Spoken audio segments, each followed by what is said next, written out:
हमारे channel ABN news 24 को like करें और सब्सक्राइब करें। बेल आइकन दबाना ना भूलें। जो आप तक वीडियो पहले पहुंचे। ABN news 24। करौली शंकर महादेव गुरुजी स्वयं हजारों भक्तों संग किया ऐतिहासिक तपस्पद यात्रा। तपस यात्रा के जरिए सनातन धर्म के प्रति लोगों को जागृत करना व नशा मुक्त, शोक मुक्त व रोग मुक्त का संदेश भारत के कोने कोने तक पहुंचाने का संकल्प है करौली सरकार का। कानपुर पिपरगवा ग्राम करौली स्थित लव कुश आश्रम के करौली धाम के शंकर महादेव के नाम से विश्वविख्यात गुरुजी संतोष सिंह भदौरिया पिछले 3 वर्षों से अपने दैनिक आध्यात्मिक कार्यों व सनातन धर्म की दिशा में वैदिक रीति रिवाज से देश विदेश के जन कल्याणकारी कार्यक्रमों के तहत देश विदेश में अक्सर खास चर्चा का विषय बने रहते हैं। पिछले वर्ष भी असाध्य रोगियों को वैदिक रीति नीति से मात्र एक ही दिन में चंगा करने को लेकर राष्ट्रीय व अंतर्राष्ट्रीय टीवी चैनलों में करौली सरकार के शंकर महादेव गुरुजी काफी सुर्खियों में रह चुके हैं।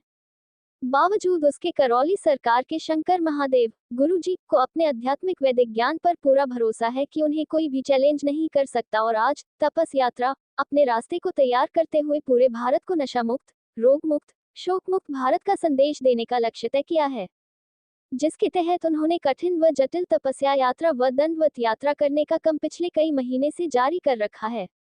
इसी संकल्प के तहत अब स्वयं करौली शंकर महादेव अपनी तपस्थली के आसन से उठकर स्वयं लव कुश आश्रम करौली सरकार धाम से पैदल चलकर कानपुर के सरसैया घाट तक शोक मुक्त, रोग मुक्त, नशा मुक्त भारत के संकल्प को लेकर पदयात्रा करने का बीड़ा उठाया है। करौली सरकार के शंकर महादेव गुरुजी के समर्थन में पूरे देश में शंकर सेना निरंतर गुरुजी के निर्धारित लक्ष्य को लेकर दिन रात शंकर सेना के सदस्य समर्पित रहते हैं। इसी क्रम के तहत शंकर सेना उत्तर प्रदेश के अध्यक्ष सुबोध चोपड़ा ने बताया कि आरोप प्रत्यारोप से हमारे गुरुजी के ऊपर कोई फर्क नहीं पड़ता। आज तो कलयुग है, सतयुग और द्वापर तक में तमाम ऋषि मुनियों पर भी आरोप प्रत्यारोप रूप लगे। उदाहरण के तौर पर डाकू अंगुलीमाल, जो कि बाद में ऋषि वाल्मीकि के रूप में रामायण की रचना की। वहीं कालिदास, जिन्हें महामूर्ख का दर्जा दिया जाता था, उन्होंने पूरे विश्व को एक महाकाव्य लिखकर बता दिया कि व्यक्ति के अतीत को नहीं वर्तमान को देखो। अतीत देखने वाले सिर्फ अपने कुंठा को दूर करने का काम करते हैं, क्योंकि वह अपने जीवन से कुंठित रहते हैं और उन्हें किसी ऐसे व्यक्ति को जो कि निस्वार्थ समाज के लिए उतरा हो, उसके प्रति ऐसे लोगों के मन में आत्मग्लानि पैदा होने लगती है और वह आरोप प्रत्यारोप लगाने लगते हैं। फिर तो आज की यह मीडिया जो कब क्या कुछ ना कर दे, कुछ कहा नहीं जा सकता। फिलहाल हमारे गुरुजी का अतीत चाहे जो भी रहा हो, परंतु वर्तमान में वह एक आध्यात्मिक जीवन के तहत जीने का कार्य कर रहे हैं और जनता के प्रति अपनी तपस्या को समर्पित करने का काम कर रहे हैं। श्री चोपड़ा ने तपस यात्रा के विषय पर बताया कि यह तपस यात्रा खास करके उन लोगों की है या उनके प्रति है जो आज भले चंगे होकर गुरुजी के आश्रम से मुक्त हुए हैं और जो आज गुरुजी की शरण में है, वह इस तपस यात्रा में अपनी मनोकामनाओं को पूर्ण करने के लिए सतत प्रयासरत हैं। इसी तपस यात्रा के गर्भ में करौली सरकार के शंकर महादेव ने एक संकल्प उठाया है कि भारत एक सनातन देश है और यहाँ सनातन धर्म का प्रचार प्रसार करना हमारे लिए सौभाग्य की बात है और ये तपस यात्रा सिर्फ और सिर्फ भारत देश की सनातनी गौरव को पूरे विश्व में फैलने का संदेश देने का कार्य है। जिस संकल्प के तहत करौली सरकार के शंकर महादेव गुरुजी ने ये संकल्प लिया है, उनके प्रति सद्भाव पूर्वक शंकर सेना करौली सरकार शंकर महादेव गुरुजी के साथ हमेशा कदम से कदम मिलाकर चलने के लिए वचनबद्ध है।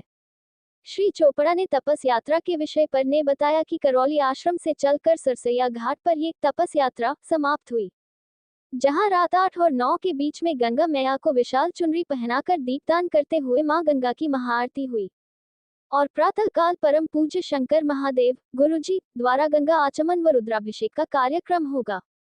इस बीच मौजूद वहां हजारों भक्त जलपान हुआ भोजन इत्यादि करते रहेंगे। प्रातः रुद्राभिषेक के उपरांत आरती व प्रसाद वितरण होगा और गुरुजी भक्तगणों को शुभ आशीर्वाद देकर वापस करौली आश्रम रवाना हो जाएंगे। जो भक्तगण विशेष अनुष्ठान लेकर आए हैं, चाहे वह नगर के हो या बाहर के, वह सभी सरसैया घाट से करौली आश्रम तक वापस दंडवत यात्रा के तहत आएंगे। ऐसा उन पर कोई जोर दबाव नहीं है, वह पदयात्रा के तहत भी वापस आ सकते हैं। बाकी उनकी अपनी परम इच्छा पर निर्भर है कि वह दंडवत यात्रा करके आते हैं या पदयात्रा करके आते हैं। आप देख रहे हैं ABN न्यूज़ 24। संवाददाता लाला यादव। ये धाम करौली ऐसा यहाँ बापी पीटे जाते, यहाँ भूख भरे बन चलता, यहाँ सब कोई पकड़े जाते।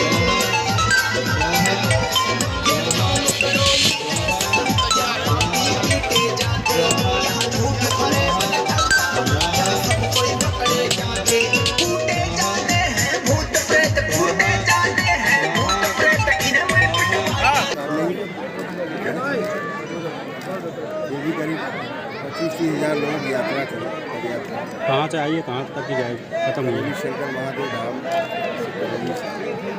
सरसैया घाट से गंगा मैया के तट तक ये यात्रा आई है। यात्रा करीब 7 घंटे में पूरी। ये यात्राएं तो चलती रहती दरबार में। वृंदावन धाम से गौरी शंकर महादेव धाम तक, श्री काशी विश्वनाथ धाम से गौरी शंकर महादेव धाम तक ये यात्राएं चलाती हैं, प्रतिदिन चलती हैं। पहली बार थोड़ा नीचे तो वहाँ तो आती रहती है। थोड़ा नीचे आईडी लीजिए दंडवत यात्रा पर महाराज जी हवन हुआ है, इसके बारे में तुम्हारा आ रहा है। ये पितृ मुक्ति का हवन है। दरबार का लक्ष्य है कि हमारा भारत रोग मुक्त हो और शोक मुक्त हो, अर्थात शारीरिक और मानसिक व्याधियों से हम हटा ले रहे हैं, आप दे दें। और वो तभी संभव है जब पितृ मुक्ति हो जाए। जब तक पितृ मुक्ति नहीं होती तब तक रोग और शोक से मुक्ति एकदम असंभव है। हमारे चैनल को लाइक करें और सब्सक्राइब करना ना भूलें।